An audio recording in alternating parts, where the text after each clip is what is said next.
Hugh Forrest, the co-president and chief programming officer of South by Southwest, has been at the helm of one of the world's most iconic festivals since its early days, helping shape Austin into the global innovation hub it is today.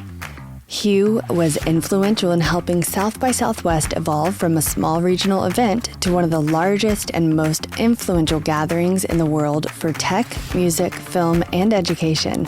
In this episode, Hugh takes us behind the scenes, sharing insights into how South by Southwest became a cultural phenomenon.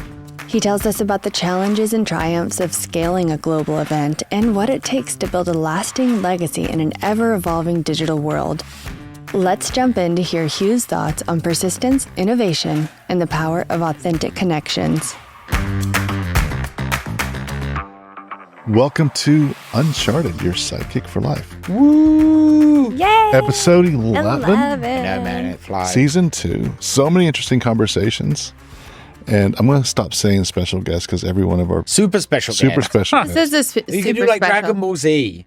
Like, it's like super. This is a super special guest A. Super. Supercalifragilistic. But it's just been a wonderful journey getting to, and I use the word journey, I feel that word's also overused. Like all this social media is in my head, right? Because it's like all these words and stuff, but it's been a great ride. How about that?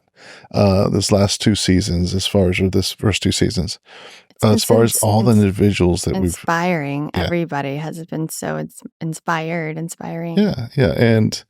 And we just keep bringing on more and more. I mean, the world is just full of great Interesting people. Great people doing great things and different paths. And so I find that I'm getting a lot out of it. And I know that our audience is too. Let's get started. Let's get started with some introductions. If this is the first podcast you're listening to, this is... Hi, I'm Natalie Payton. I'm an actor, comedian, podcast personality, and co-host of Uncharted. Hello, everyone. I am Dr. Leon Vanstone, rocket scientist, storyteller, idiot, co-host, co-founder, and many other things. I love that you put idiot in there, but this is the first time you've said that. Yeah, That's well, on your LinkedIn. I know it is on my LinkedIn. Well, I don't know. There was some piece of me that I was like, I should be more serious or something. And then I was like, no, why am I doing this? It's not true to me. So, Well, you know what I love it from I've never said this to you, but ever saw the very first. like an idiot. Is that? I mean, you fit the. You know what I love about you is you lean into who you really are. No. From the very first time I looked you up on LinkedIn, I'm like, rocket science is impressive, and storyteller, okay, great, awesome, because I do that too. And then idiot, I'm like, dude, this guy like just is authentic. He's humble. He's What I like about that rocket scientist, storyteller, idiot, right, is it's a journey of itself. Right? Rocket scientist, storyteller, idiot. And now you're like, well, how is now? And then the first, like, well, what's the story? How are you? Right. And you're like, well, let me tell you. Well, it makes sense because I mean, the more you know, the less you know, right? Exactly. Oh, thanks. I was trying to remember what that thing was. And yeah, that's exactly what it is. The more you know, the less you know. So yeah. And I'm Dan Dillard, co-founder of Founding Up, among other things, Founding Media, Founding Austin, Nest Financial, and co-host of Uncharted, your sidekick for life. And we're doing these great episodes that are all about mentorship for Gen Z. So today we have Hugh Forrest in the house. Great to be here. It is an honor. Thank you for being extra here. super special guest. Ha! Not really, but if you say so. Well, I think I fall squarely into the idiot bucket also. You and me both, buddy. Yeah. Hugh's been in Austin. I'm an Austin native. I grew up here. Oh, wow. Me too. You guys are unicorns. He's like, I'm not going to say my age. I'm just been in Austin all my life. Before it was cool. And we'll leave it at that. Austin's always been cool. Austin's always been cool. There you go. So that's how you know you're talking to Austinites, man. I've only been here 22 years, but that makes me, I think 20 plus gives me that. That's before it was cool, yeah. But yeah, let's jump in. I'm not even gonna tell people what you do now because it's just so interesting. But I'll let you start. Like what you do today, and then let's just start there, and then I want to go back to when you were 15 or something like that, and then what you wanted to do then. By the way, you're like the third or fourth super tall guest in our. Yeah, no, How actually. tall are you, Hugh? There's a height requirement. I am 6'5" on a good day. Nice. Yeah, having a yeah. Today's a good day. Every day is a good day. Yeah. So I am co-president and chief programming officer at South by Southwest here in Austin. You may have heard of it, listeners. You may have heard of South by. In my current role, I oversee most of the content for South by Southwest, whether that be in the conference, i.e. panels and presentations, or the South by Southwest Music Festival, the South by Southwest Film Festival, South by Southwest Comedy, and South by Southwest EDU. The operative word in that paragraph is oversee. Much more. Make sure fires are put out. At a high level, as opposed to intimately involved day to day, hour to hour in any of those activities. Over the last maybe year plus, I have assumed the role of co-president at South by Southwest. So a little more overall bureaucracy, overall management, overall leadership. Not a whole lot different than the things I was doing before, but a little more responsibility, and that's been fun. I have been at South by Southwest for a number of years. Nice. Similar to the age thing, a number of years. Since inception. Since day one, right? Not quite since day one. I'll be a little more exact here. South by Southwest started, or the first year of South by Southwest was 5 years. Yeah, 1987. Wow. Way back when Austin was certainly a much different city then, much more of a college town.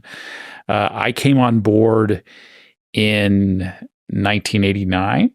I was the first paid employee. Wow. So in the spirit of founding Austin, someone... Are you in beer, or how did that work? No, this was actually paid real in cash. money? Okay. We're saying paid in cash. There were other employees before that may not have been paid in cash, but I was or paid by check, or however you want to phrase it.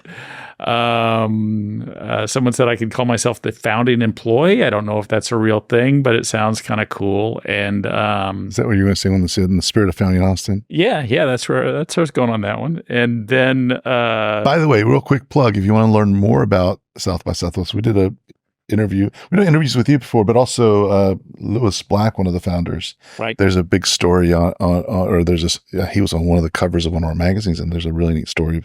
Yeah. Starting in inception. Incredible story. And I got my entree into South by Southwest,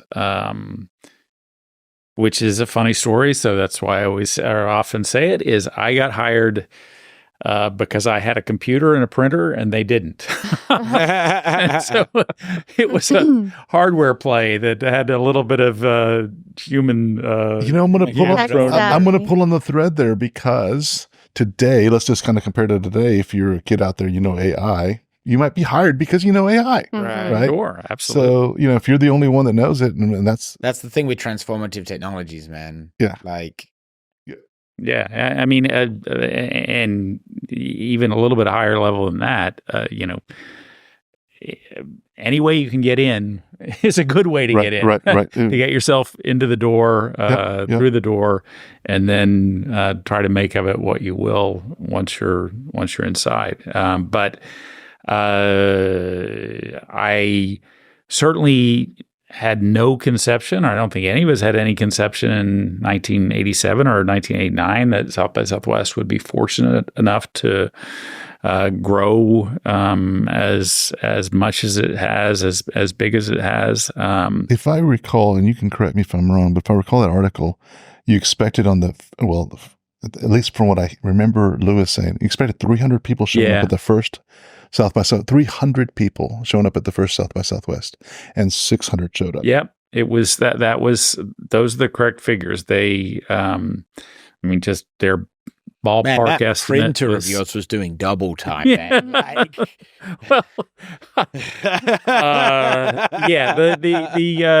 Well, the computer and printer, which is a Mac Plus, one of those giant laser writers from back in the day that was Brothers or one of those.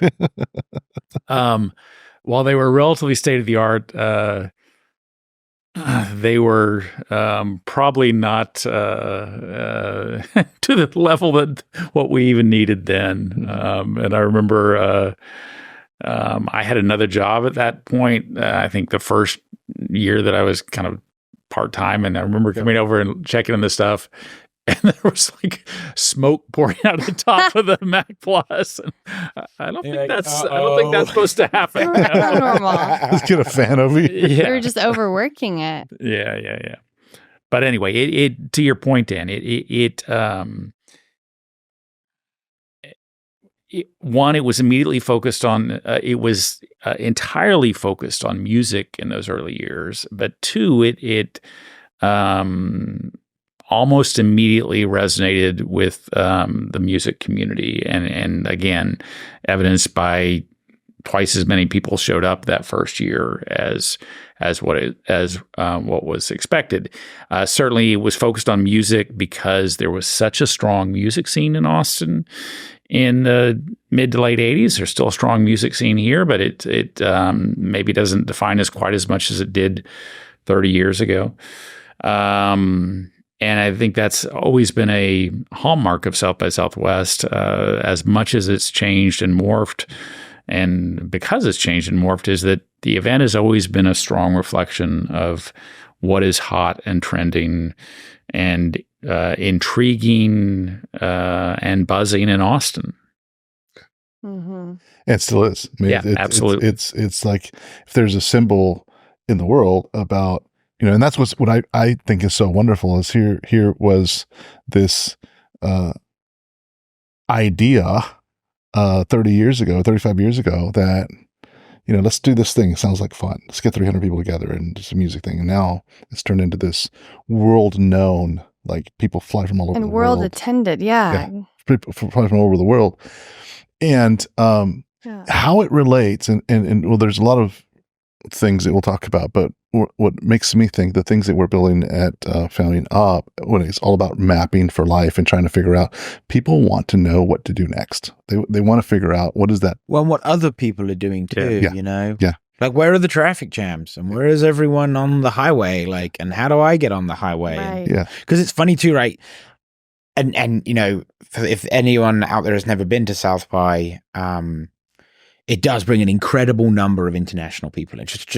It's incredible. From Japan, people coming in from China, from Europe, Ukraine, and all over. everywhere. Like it really is insane. And every one of them, like delegates from countries are coming. From Germany's innovation office showed up, right? And if you've ever seen, which is hilarious, if you want an oxymoron, it's definitely German innovation. But, and I can say that because I'm European, but. Among other things, the podcast is geofenced, right? Yeah, right. I'm just joking, Germany, and but no, and they're all trying to replicate it, and like many of them are like, oh yeah, we heard about South by, we visited, we loved it, we tried to do it, and I'm like, oh cool, how did that go? And they're like, yeah, not very well, and it's some, I don't know what it is about South by's magic.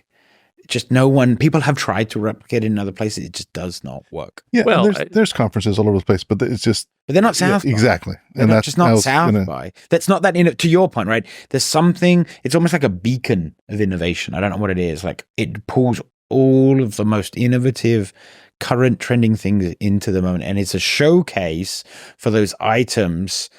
And it's sort of self-reinforcing because the things that get showcased, I'm not there for the showcase, right? I mean, that's nice. It's nice to see cool, but they stand as physical testament to the ethos, the pathos, the philosophy of South by, which is innovation. And you can say you're about innovation.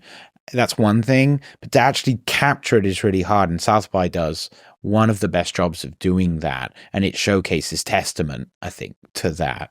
And I don't know. So I think that's what people struggle to reproduce.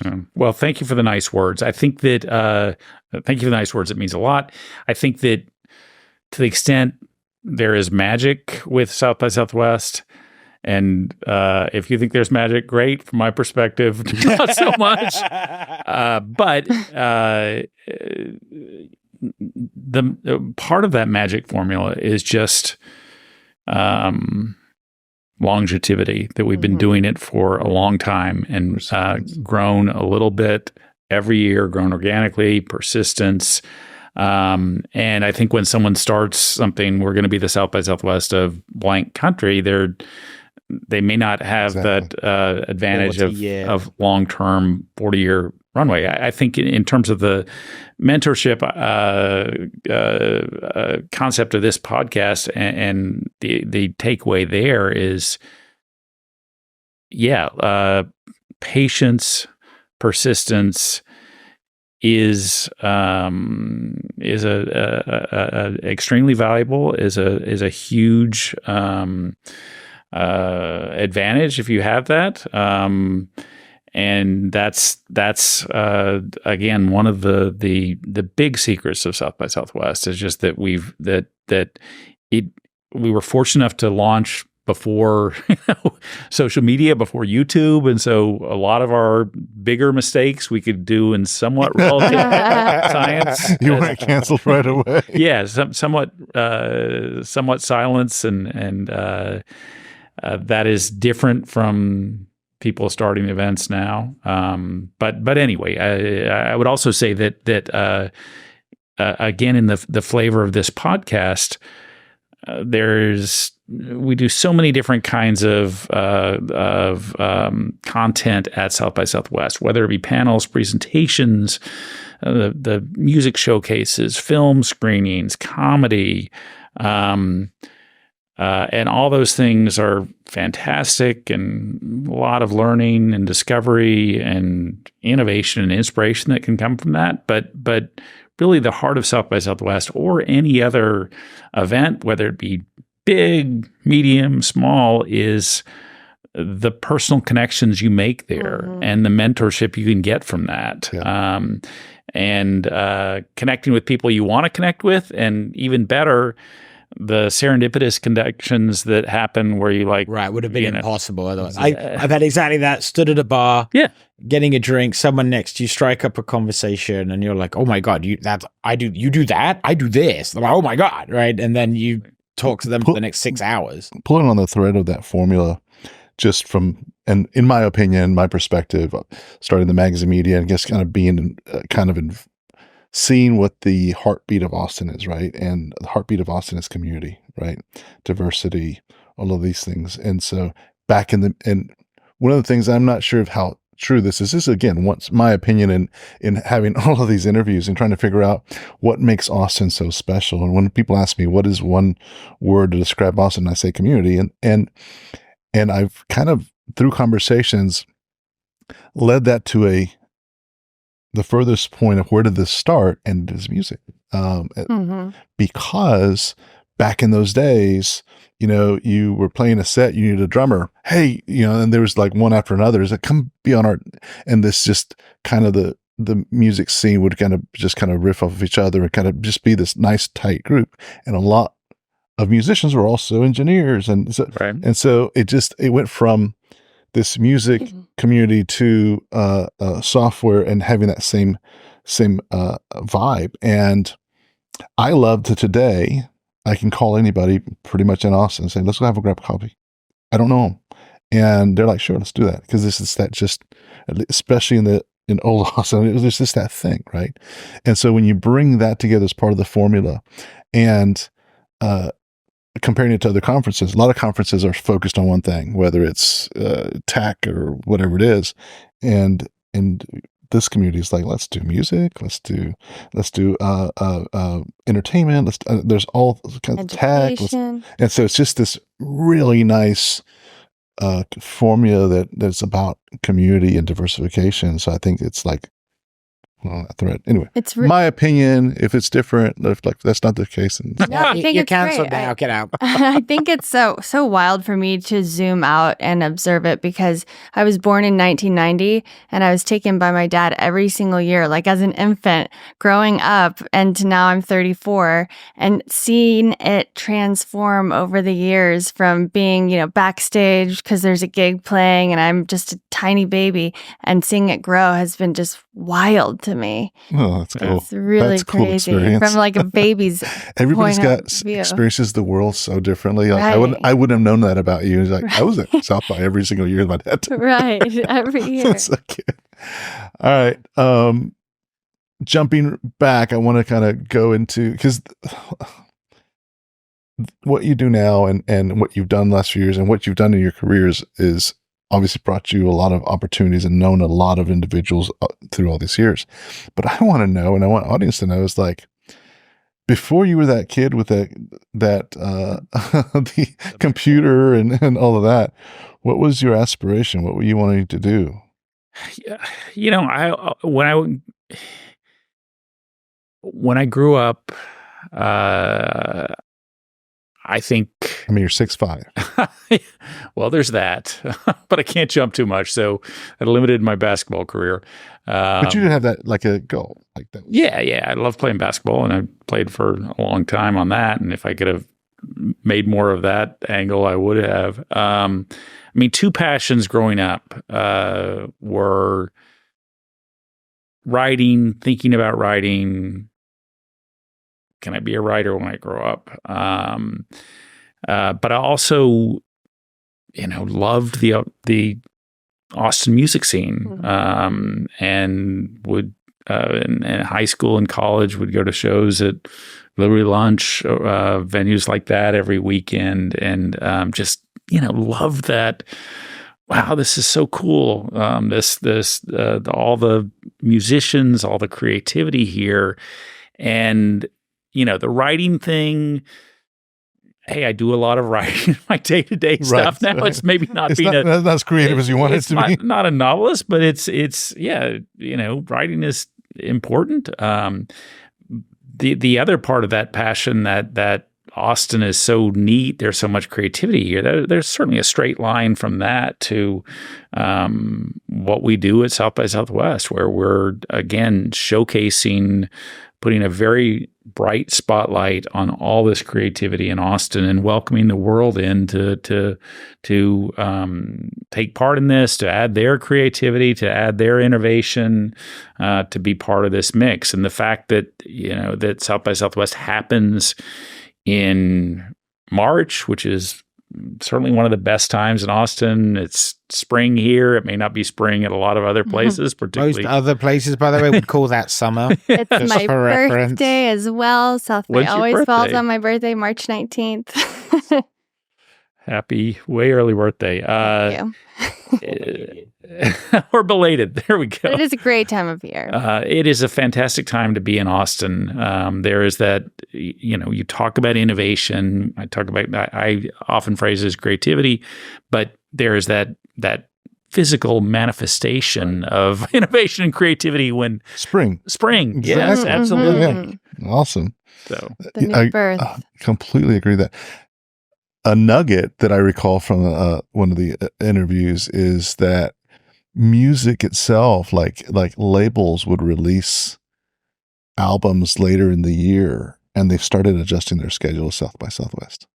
Well, to drop them on South by, so you can be the new. It's buzz. like it was before that. Yeah. So it was before then. They had a different schedule to release things, but then as this became more and more popular, they just started. Although I think that's true, but I also nothing right.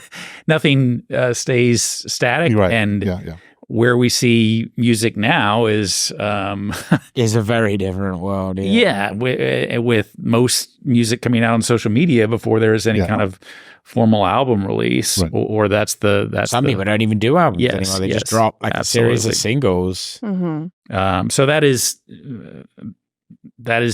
change is created some challenges from where we sit from a music standpoint.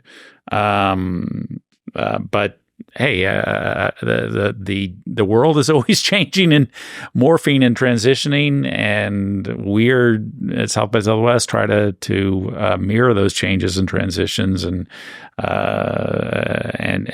morph accordingly. Yeah, I was going back to your loves, right, and music and whatnot. It morphed from what your thought was. I mean, we still stayed in the music business a different way, right? But I guess the point I was trying to make is, as with most of our guests, except for one, life changes. It's like, I wanted to do this, and then this happened, and then yes. How is it you ended up with a printer and a questionable Mac computer? Like, what has it led you to that? From was it the writing? Yeah, when I grew up in Austin, went away for 4 years to a small liberal arts college in the Midwest, came back to Austin, and I will date myself now. That was 1984. Very, very, very different world than where we live now. Similar to the gentleman at my left, I decided what Austin, Texas needs in 1984 is another newspaper, another publication. So started this thing that was called the Austin Challenger. It's fun. Yeah, okay. It was a alternative publication, less alternative because of its politics and more alternative because of its publishing schedule, because it was supposed to be monthly and it was about every 6 weeks. But certainly print was still a thing back then, right? And that was even the heyday of the Chronicle and even the Statesman. This thing was the very definition of bootstrapped, or relatively definition of bootstrapped.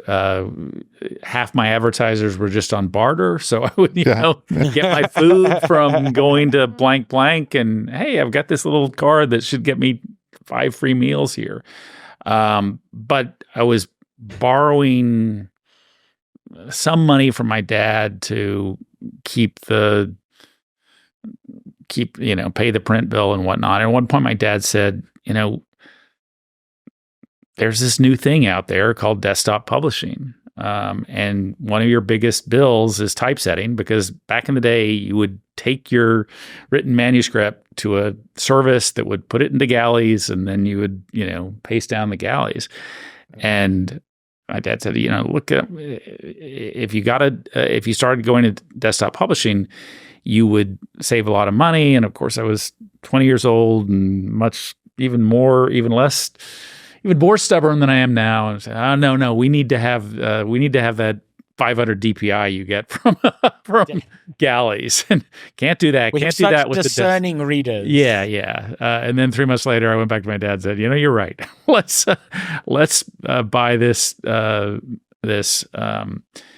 Mac Plus and a laser writer, and that enabled this publication to survive for basically another year. So that's why I had a Mac Plus and a printer. That's also how I knew the folks from the Austin Chronicle, Lewis Black and Nick Barbaro, who started South by Southwest. We were friendly competitors. I was no threat to them at all, because they were much bigger. They had an 800 DPI print. Exactly. Just couldn't compete. But again, that was my that was with the serendipitous connections that led me to South by Southwest. See, that's really interesting too, right? There's two pieces I love about that. One is the sort of parental mentorship. No, seriously, right? Like if that your dad calls you up on some random reason to be like, hey, buy a printer, and you're like, this idiot. Maybe I said it in 10 words, not 2, but and now South By's a thing. But then secondly, also, right, like it's very easy sometimes in a sort of zero-sum mind game. You could have been like, that's my competition. I hate those guys. I'm not talking to them. I'm not working with them, right? And like in some, as opposed to being like, this is friendly competition. We're all in the same boat. We're all trying to help people. This is a rising tide. More can come of this. And look what happened, right? When you come at things with a constructive attitude, you can build something so much bigger than ever would have been there before, as opposed to being like, no, I need to destroy in a spirit of learning, or being open to learn, being open-minded to the suggestions that our elders, so to speak, or people have come before us have to give us. That's a great point. And it's important for any Gen Z listening to that, is that sometimes, you're taught a certain textbook thing that is competition and blah, blah, blah, blah, blah. And you come at this thinking a certain way, but you get in the real world. And the reason I call Austin community, the word community is because you can call people. Doesn't matter what they're doing, and they'll help. We had someone on the podcast. Ned was telling us they opened Penthouse Pizza, Ned Lavelle, right? And their dough was terrible. So they called up Home Slice and they're like, hey, we need help with your dough recipes. Like, oh yeah, we'll send a guy over, and he just fixed everything. We'll send our dough guy, and they like, this is the recipe you want, and then that was their recipe. And he was saying with who was it got the queso recipe from? I forget, but there's another large Austin local thing. It was like, hey, can I have your queso? It was like, hey, I need help with Taco Deli. It's like, hey, I need help with queso. And they're like, do you want my recipe? You're like, nice. But it is this building this community. So if you are listening and thinking about what the textbook says, just in reality, there's people just make the call and reach out, and that makes a strongly echo what you're saying, or reinforce or agree with what you're saying there, Dan. Is that reach out, try to connect with as many people as possible. Try to enlist as many people to be mentors, whatever that means to you on your journey at that time.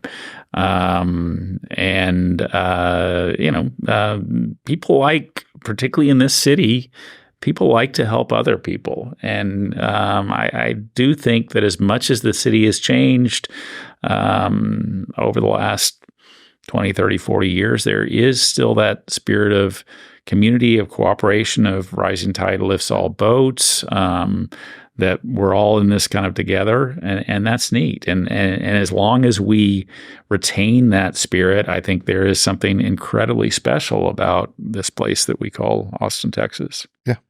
And humanity. I mean, I love to spread what Austin is, this piece of humanity to the rest of the world, just because that is what we can offer to humanity. Just let's be human and just share.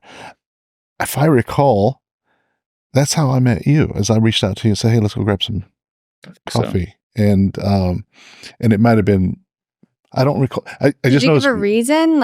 Or were you just what did you say?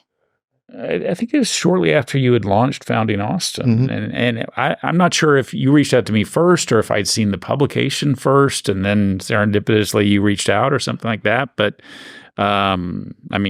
let's go. And we've done this once a year we go have breakfast once a year at 24 Diner. Yeah. And just kind of get together and just kind of catch up. It's one of those things, and kind of see what's from one struggling publisher to another. Well, it's one Austinite to another at the end of the day. It's like, what's going on with our world. So, and it's just wonderful. It's just those kind of the connections that you just kind of continue, to your point, is just make these connections. But the fact that, I'm an unknown at this point, and he's like, yeah, let's go do that. And just kind of get to learn from each other. So just being that open is super important. I'm sure both of our networks now are like huge, but you've been doing it for a lot longer than I have. So you've got so many people that you've met across the time, I imagine. I've been fortunate enough to meet a lot of wonderful people, and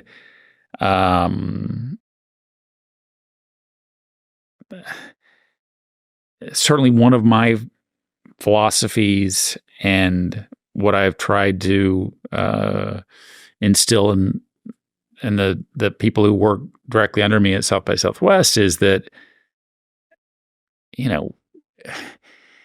that spirit of community, that spirit of helping other people, that hopefully that we return communication quickly, whether it's email or whether it's phone or whatever, that shows respect to our community, and that will help us in the short term, medium term, long term. I certainly,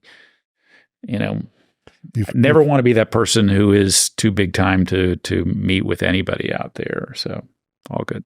You've heard similar things from me, right? It's from the team. It's like, let's make sure that we communicate. Remember that, listeners. When Dan is big and famous, you can always email him for a coffee. And if he doesn't go, if he doesn't respond in time, the sound from this podcast. There will be a response for sure. Like, I could meet you in 3 years. Yeah.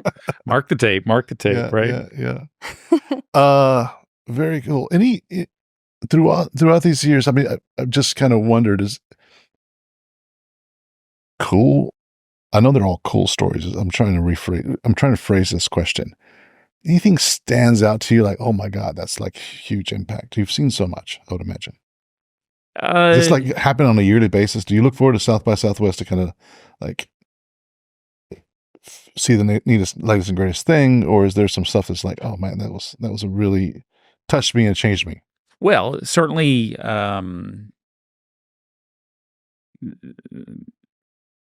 we've talked about this a lot before, and it's a story that maybe doesn't age as well as we'd like in 2023 or 2024, but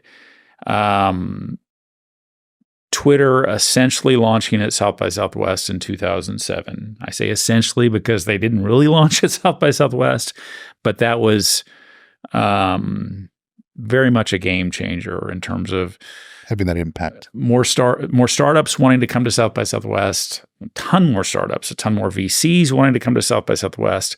There were lots of astute people at South by Southwest in 2007 who saw Twitter and was like, yeah, this is a game changer. There are others who are like, well, that's interesting, but what will it be? But yeah, certainly that was has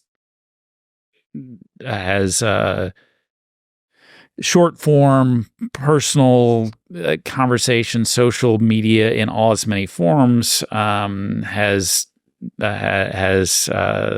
significantly changed everything in our lives, and we were fortunate enough to be right in the center of that. I say it hasn't aged so well because we all have different opinions of Twitter or X or whatever it is at this point. But I think the other story that is particularly relative to your audience is that we had, I think, 3 of the 4 Twitter founders there, being Jack Dorsey, Ev Williams, Biz Stone.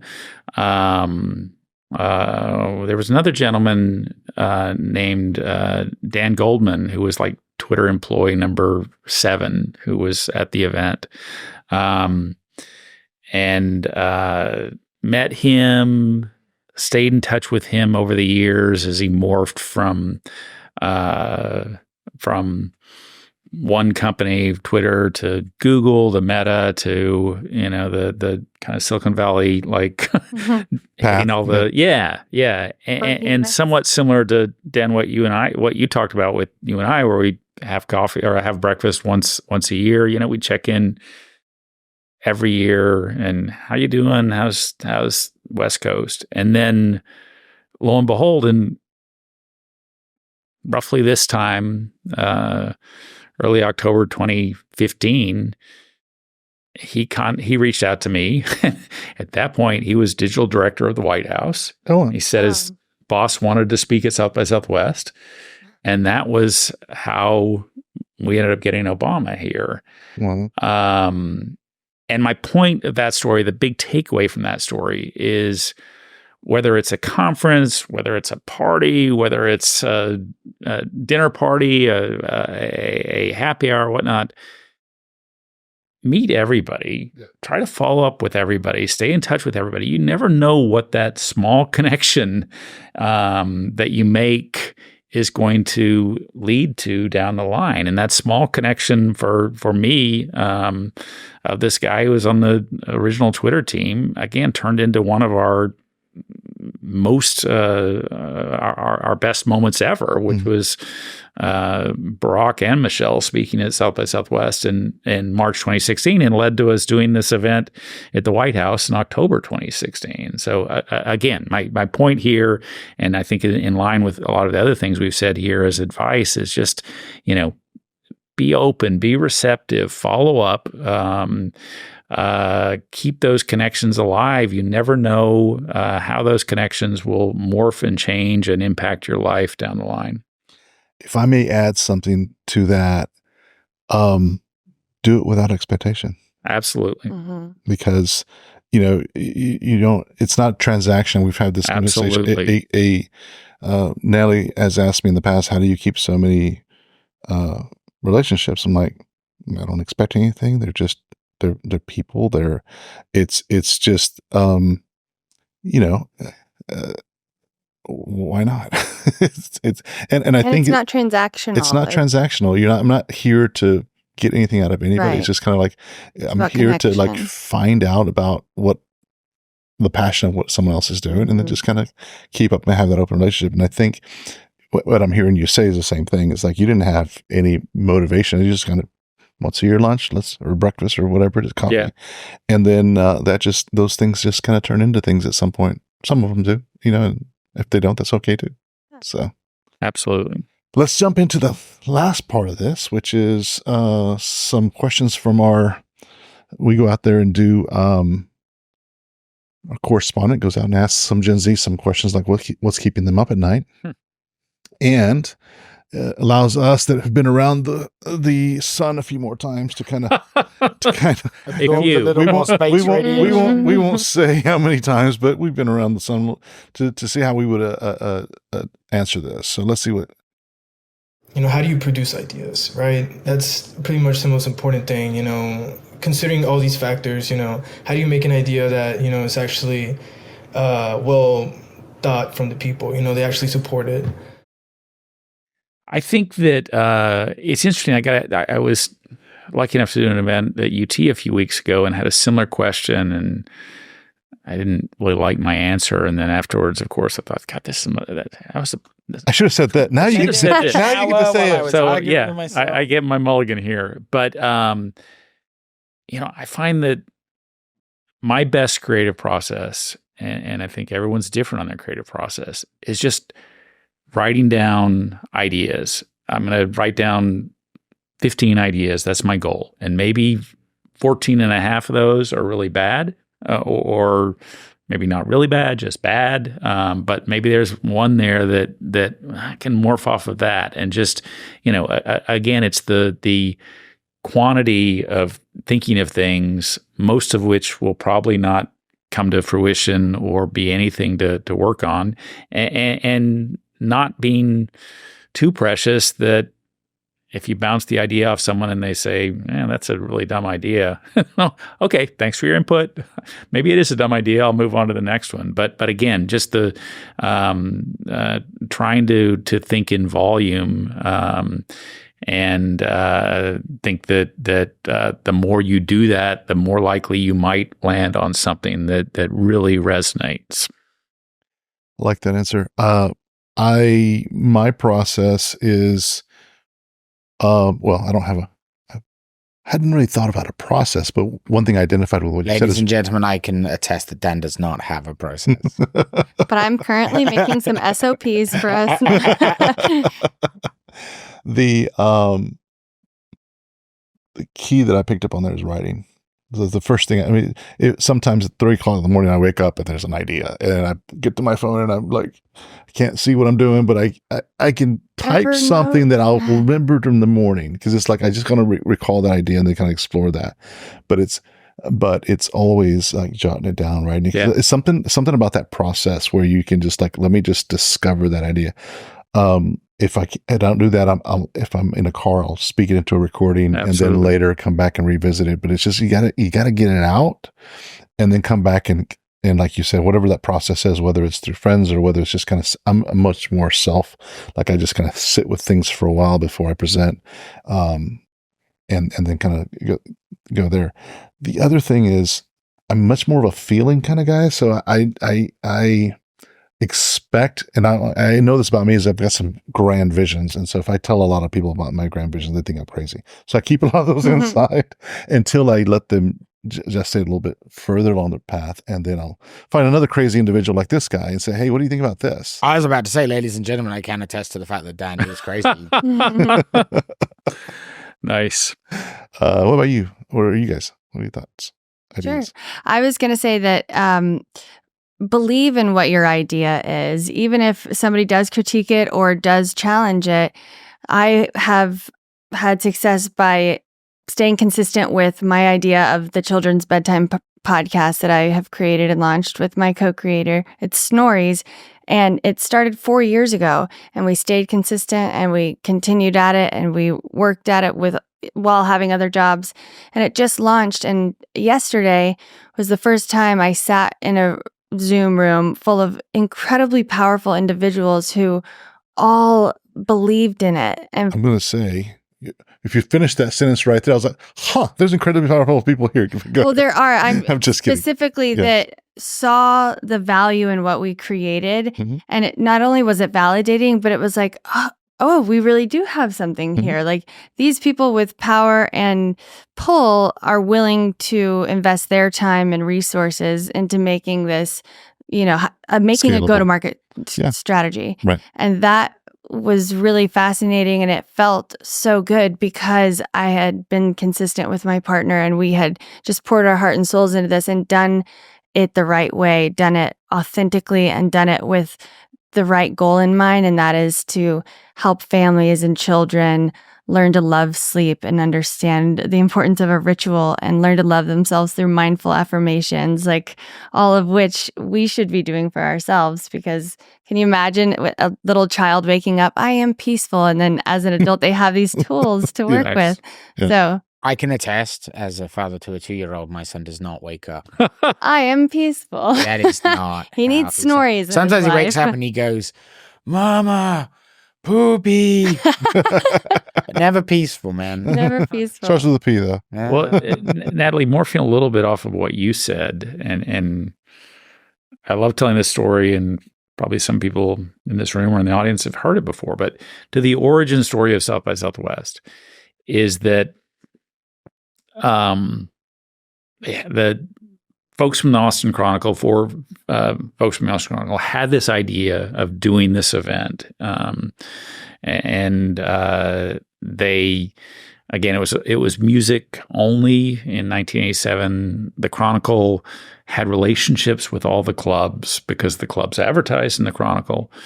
And so if you're going to do a music festival, you need clubs. They went around to the clubs and, hey, we've got this great idea for this new thing. Can we use your club? No. Club owners turned out to be a much more conservative lot than you would have thought. They all said, that sounds really cool. No, but come back in 2 or 3 years when you have when it's successful. Yeah. And Right. then I'll know. Right. Yeah. And then eventually they found roughly 20 clubs that all had the same message, which was, or all have the same response, you seem really persistent and dedicated. I've got 1 week out of the year, which is absolutely horrible for me.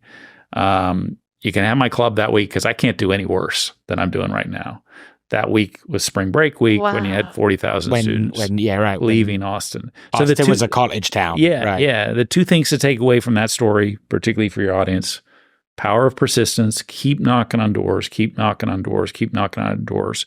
2, into what you said, Natalie, is that many times, most times for entrepreneurs,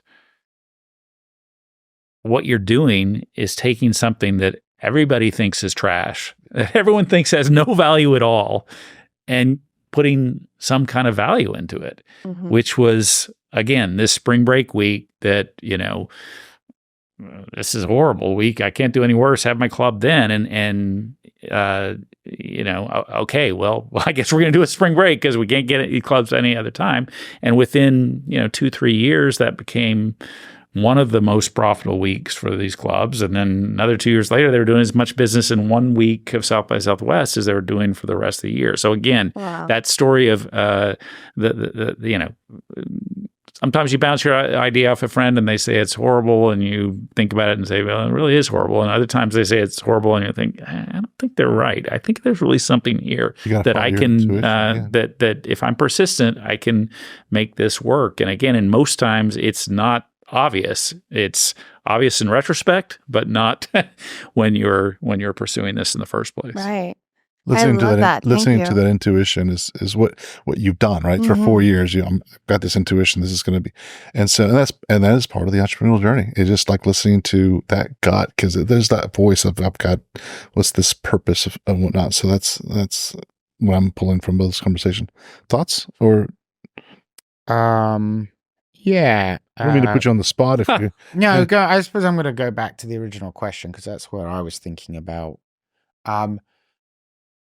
I think you have to make space for ideas, whatever that looks like for you personally.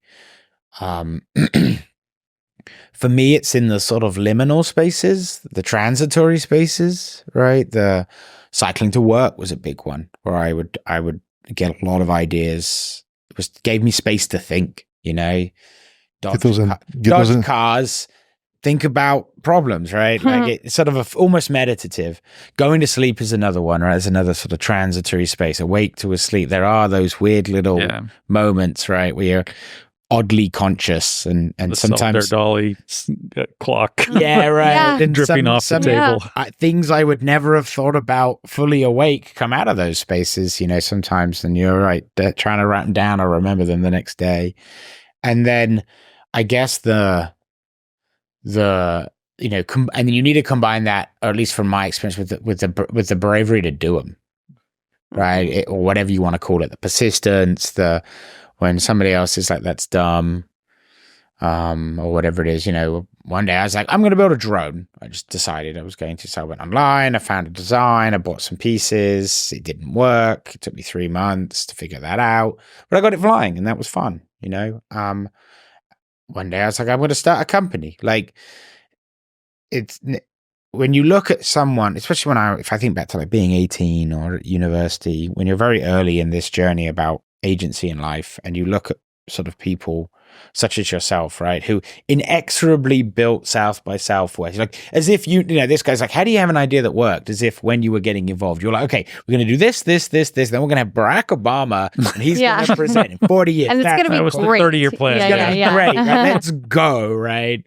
And so it was like, no, you had the persistence to keep adapting the idea. You had the tenacity to believe in the end it would be big, from you and all of those things. The tenacity is the word I think perhaps I want, and you gave yourself those spaces to think or to dream, and you kept doing it. And I'm sure there are some horror stories, but you kept going. You didn't just give up. You didn't just cancel it because of one mistake, and that gave you time to ideate and adapt and grow with the market too, because the idea you had, I'm sure, was great for the time and, whatever. But horror stories. I'm like, COVID. That model would never work today, as you said, right, about the grammar. So it's like even the idea y'all had, even if you is for then, and you've got I'm going to do a music festival that lasts the next 40 years. And I'm like, well, you better be able to tell the future then, because like even small changes, like people don't drop albums anymore. They've gone back to dropping singles, right? Like, oh, that's challenging for us in our model. So it never once was it static. You're always changing and adjusting and everything else. So I don't know. That's kind of like my thought on the question that Edwin asked. Edwin. Edwin's got another question or another thought. Oh, he's got the shotgun question. Yeah, let's see what Double Edwin. How to control your body, how to control your energy, really, because especially being in these rooms of so much, energy going around, I remember testifying at the Texas subcommittee for higher education.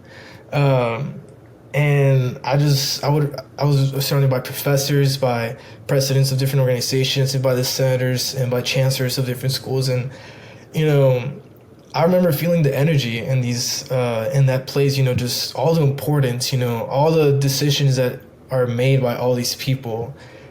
But even, that was for me good energy. And it, but also how do you handle bad energy, right? Whenever you're in a room of people that, absolutely probably don't want to handle you, or they don't like your ideas, or they just want to not even work with you, but completely erase what you want to do and do something else. How do you control your energy? Because those people can always be convinced, but it's not always the ideas. It's also how you present yourself. Yeah. Wow. I love that question. I think Edwin is someone that we interviewed at ACC, and this is the follow-up. Must have. Yeah. Can I see? Yes, we spoke. I think he was one of the in the political. Yeah, he was in student government. Yes, that's right. Yeah. Well, I'll go to the second part of his question first. You try not to place yourself in a room with people who don't who are hostile to you. And I think he was thinking government, political, that kind of stuff. Right. So, but yeah, I get what you're saying. Definitely choose your battles. Certainly, for me, I have become or had periods where I'm better and worse at this, but learning to meditate, trying to find some kind of quiet time daily to just focus on breathing, focus on a mantra for the day, be peaceful, something like this. That has helped a lot. Ironically or not ironically, it's often the first thing I cut out of my day when things get really busy, and it should be the thing that I do more when things get really busy because it helps with stress. I have also found, this is again, I hope a lesson to some of the younger listeners out there that when the first 15 years that I was involved with South by Southwest, I was deathly scared of public speaking. I mean, would rather go get 5 root canals than public speaking. Wow. Be shaking, barely able to talk.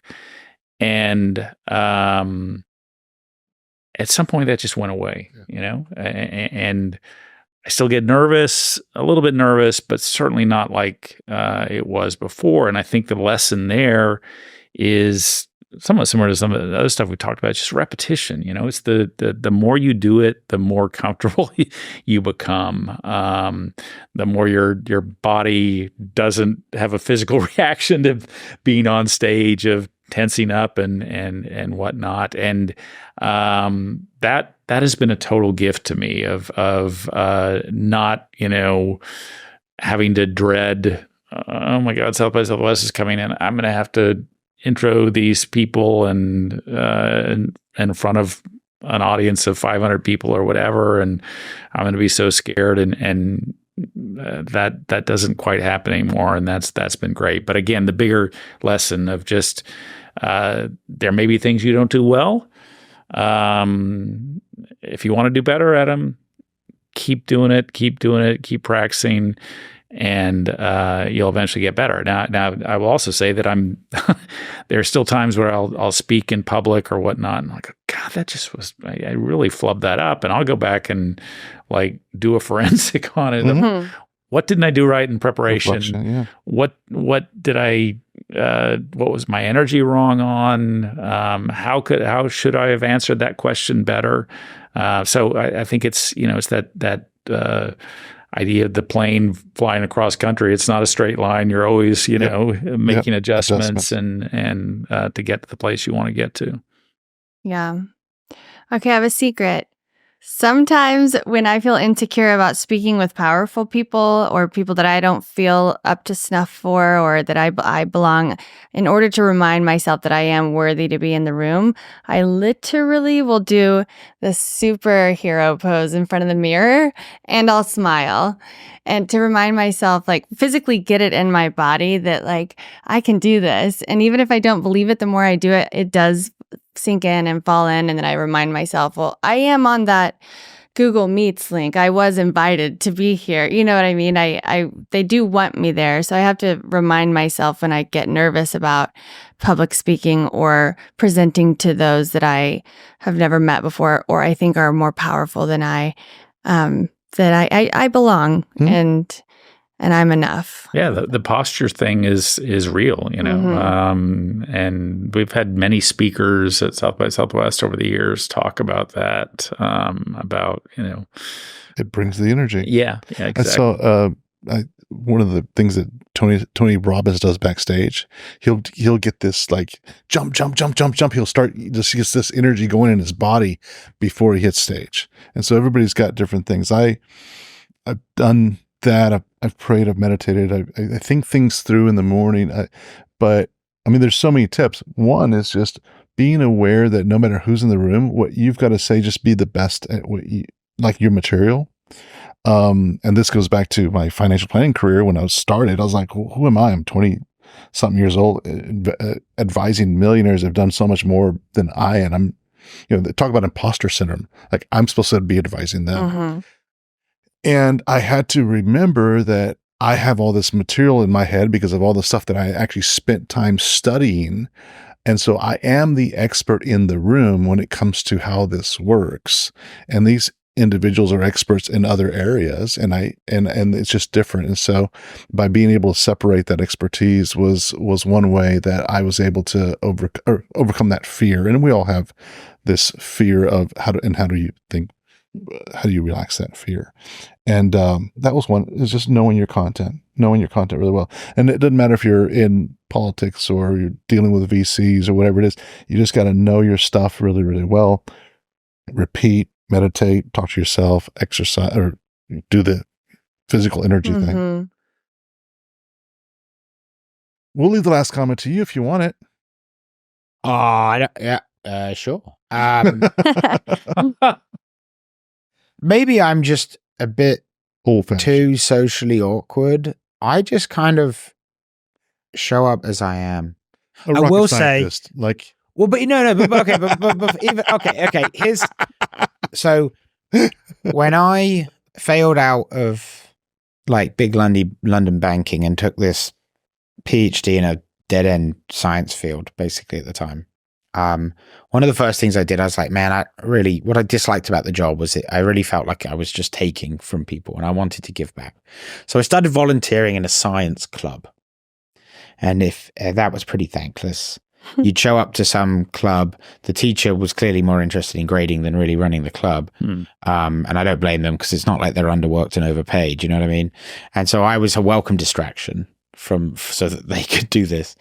And man, if you've ever wanted an honest audience, in most audiences, unless you say something incredibly controversial, will smile and clap at the end no matter what happens, right? But you definitely, they're like, okay, I get it. He's nervous, right? Whatever. Woo, yeah.